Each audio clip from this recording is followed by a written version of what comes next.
Alright folks, Root Wall came back again, looking at The Caretaker. Doctor Who, Series 8, Episode 6. Now, I think it's fair to say I wasn't looking forward to this episode. Looked like it was going to be too Clara-centric and, a bit too soap operatic.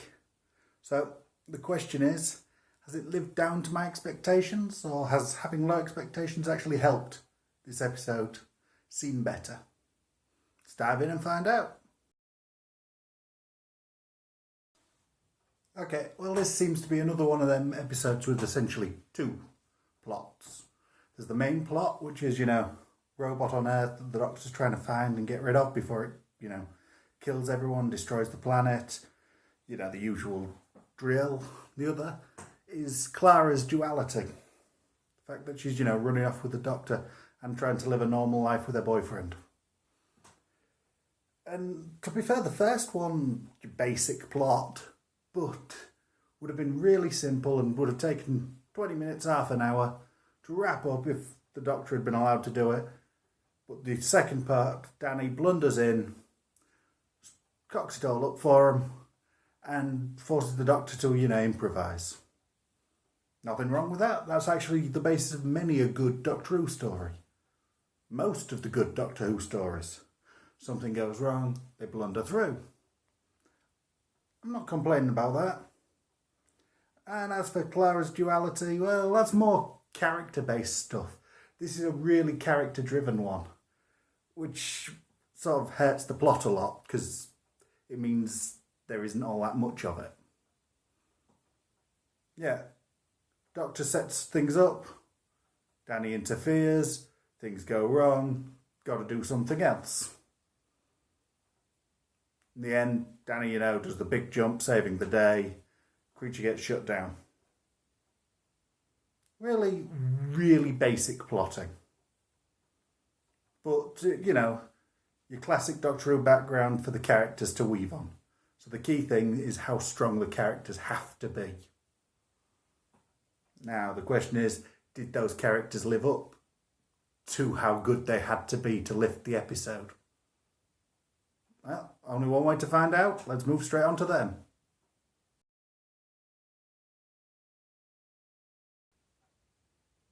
The Doctor got to run a full gambit of emotions in this one. Sort of a tour de force by Peter Capaldi. He got to be, funny? There was some really funny lines in there. I really loved the sinister puddle. Or, when he was correcting Clara. That was fun. And him wanting to be a man of mystery. Even that little line about, being invisible and incredible. Okay, that was more arrogance than him being funny, but that was a funny line, delivered perfectly. And he does love to say things just to shut people up. He doesn't care what he's actually saying, he just says it to shut them up. Which, good thing. And his rants, he got some really nice rants in this, especially against Danny. There was some really cold put downs and he was really, really angry there. Chilling even at times. Especially that bit, the daddish, the most daddish phrase ever. You can come back and finish the job. You've explained me to him.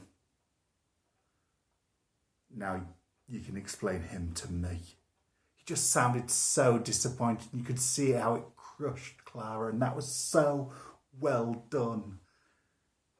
Danny actually hit it perfectly when he called him Space Dad, because that's how he really felt in this episode. And that was good.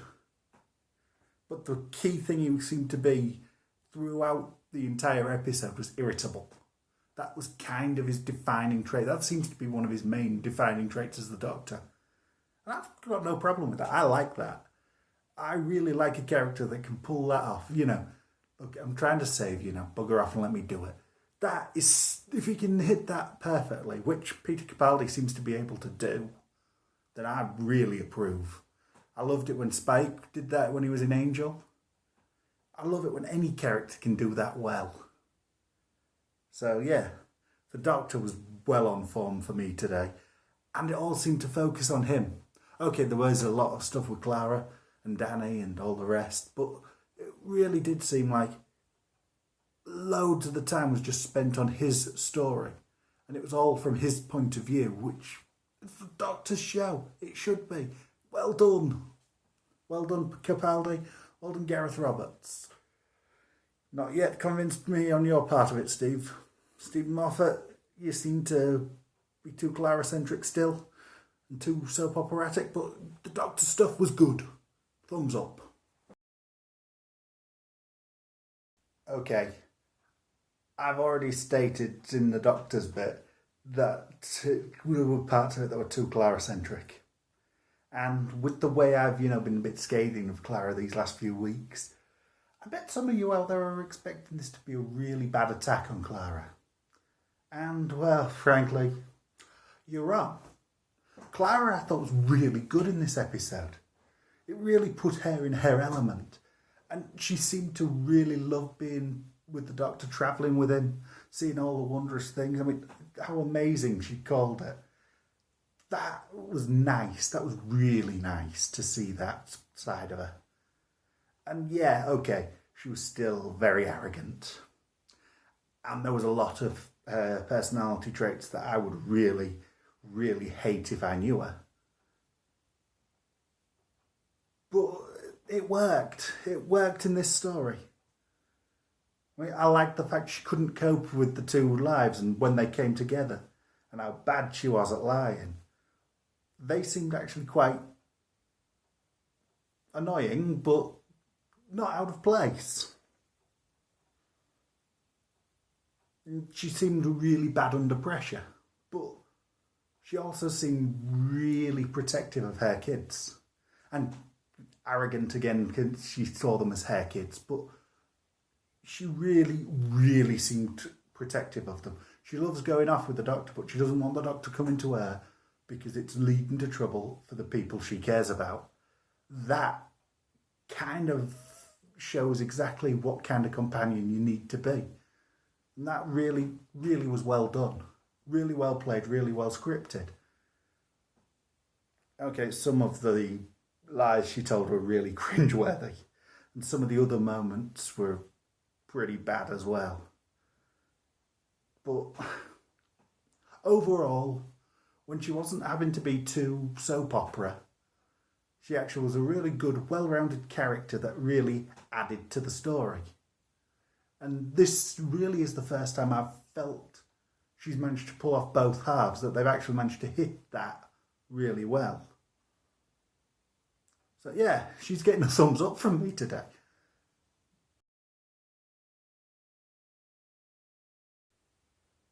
Now, I want to start this off by saying how much I love Samuel Anderson's performance.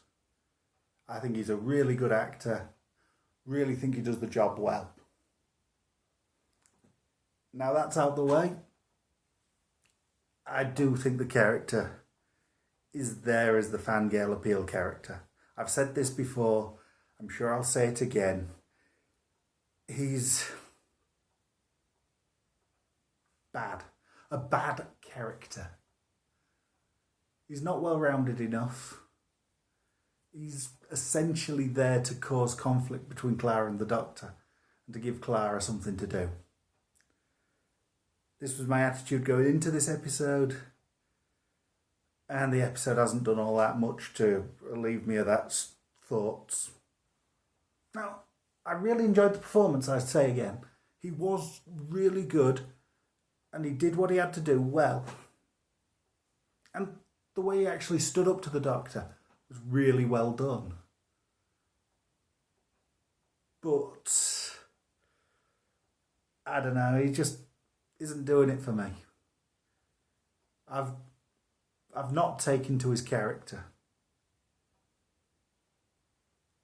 I like the fact he wants to protect Clara. And I like the fact that they're trying to mess with the expectations of, he's a soldier, so he should be teaching PE, but he's teaching maths and all those juxtapositions. And And the fact that he could sense that the Doctor was odd, that he wants to investigate himself and wants to help Clara. All these are good things and they should add up well, especially with how well they were performed, but I don't know. He's not doing it for me. He seems the worst thing about him. My biggest problem with him is if Clara wasn't there, he'd have no character. And okay, you can accuse a lot of characters in this show before having done that. But no, I don't think that's good enough. He might develop into a better character, but at the minute, for me, as well performed as he was, and all the good traits he did have, I'm not bothered if we never see him again. I don't care about the character. And if you don't care about the character, then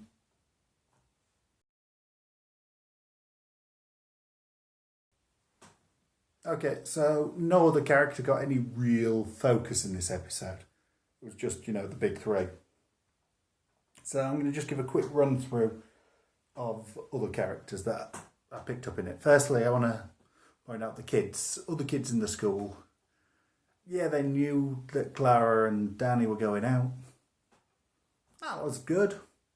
But other than that, not a lot to the kids. They were boring and in places really cringeworthy. Really bad. I thought they were really bad. I don't know if it was the scripting, the directing, the acting, or some combination of the three, but they just came across really false and really like they were acting.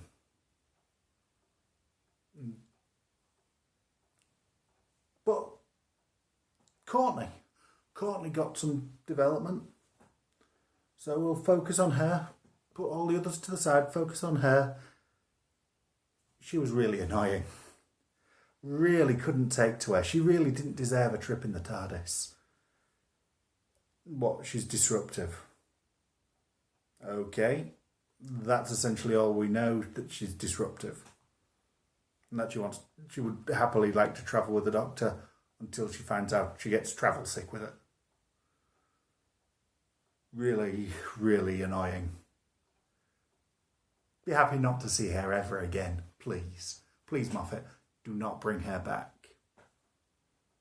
Speaking of people I don't want them to bring back, the teachers. They were really boring too. Okay, they weren't given much to work with, but no.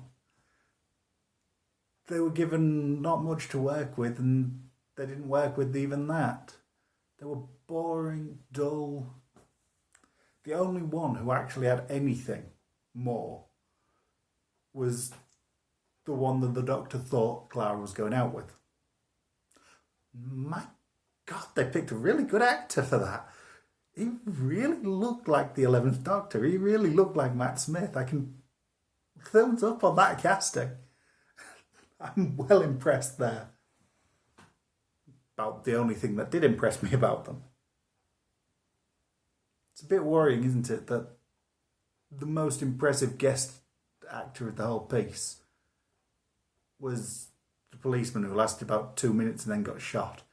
He came across as likeable. He came across as just doing his job. So I was happy to see him return at the end there and chat quite happily with Chris Addison. Got to say, Chris Addison as well. He pulled off creepy perfectly. He impressed me. He did impress me. He was probably the best thing in the entire episode. His, 30 seconds on screen. He was really creepy and well done. And the mystery of Missy deepens. Is she implied to be God now? Gotta say, I did think it was pretty much just a mediocre episode. Which, to be fair, is a lot better than I actually expected it to be. I was expecting something really bad, and it wasn't as bad as I expected. when the most positive thing you can say about an episode though is it wasn't as bad as I expected. That's still not great. Let's try and pick some positives out of it though before we give it the scoring and say good night. Okay, Peter Capaldi's performance was epic. In fact, all the acting from the main three, Sam Anderson, Jenna Coleman, Peter Capaldi, their acting was spot on in this. Really good props on that. And the potential setup for a Dr. Danny arc, how they become friends and, do the whole buddy cop thing, could be interesting. And it set that up. So there's potential there, and it might actually make me care about Danny's character, which, as I say, I don't at the moment. And as he was such a pivotal part of this, that really hurts the episode. So there are positives coming out of it, but for me it was just a mediocre story. A mediocre story without the massive character things that we needed it to have. A good effort.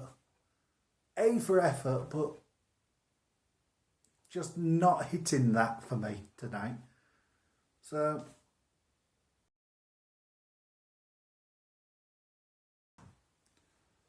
I'm going to give the episode 6 out of 10.